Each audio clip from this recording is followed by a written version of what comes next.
Heck, no matter how seriously a game wants me to take it, I can't help but push back with a bit of silliness. Yes, I'm well aware. But when it came to Outlast, this was my game face.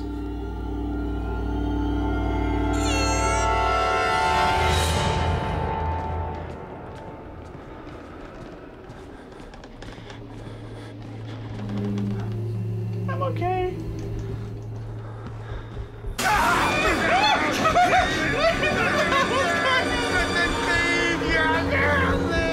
The indie-developed Outlast is a game designed to test your nerves, and it certainly does a thorough job of keeping you in a permanent state of panic.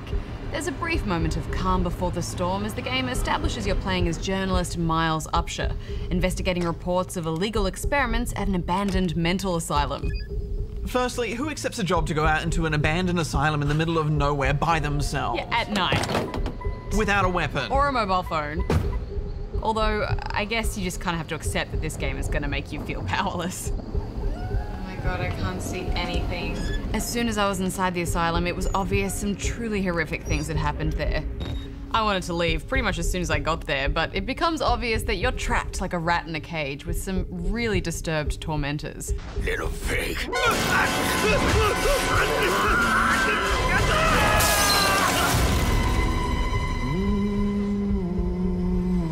You'll spend a lot of the game being hunted, but the worst thing is there's absolutely nothing you can do to stop these guys. You can't attack or incapacitate them at all. Running and hiding is it.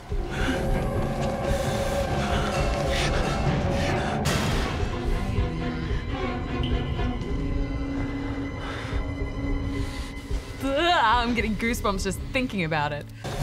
The worst was when I was hiding in something like a locker and I could hear them right outside. To really freak you out, they even open lockers randomly. I mean, do I try and make a run for it or just stay hidden and hope that they don't open my locker?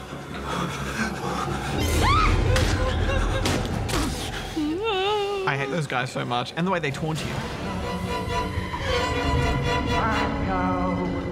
This game goes out of its way to make you feel like a killer's plaything, and I have to say, I think it's a fairly unpleasant experience. Yeah, and then it really ramps up the tension by really limiting what you can see. You'll be trying to find your way through a lot of very dark areas. The only way you can see is with the night vision mode on your camera, but the game only drip feeds you enough batteries to use it very sparingly, so you're forced to wander around blind some of the time, just flicking the night vision on briefly to get a handle on your surroundings, which usually leads to moments like this. I think this game does an amazing job of creating tension. I think they do that really well, but also it's a bit of a double-edged sword because I found myself getting frustrated and fatigued at feeling so helpless all the time. And it feels like the game goes out of its way to troll you about that all the time. Often, I'd be running away from killers desperately, trying to find a way out, and you just keep hitting these locked doors.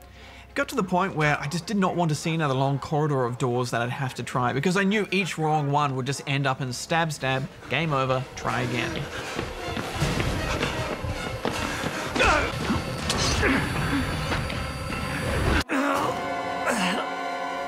Yeah, I know what you mean. I just don't think they could have created that tension without the constant threat of danger. And it made it so thrilling when I did nail those perfect runs, desperately staying out of reach of the killer long enough to make some mad leap to freedom. Not one of them, are you? Quick, get in the dumbwaiter if you want to live. God damn it!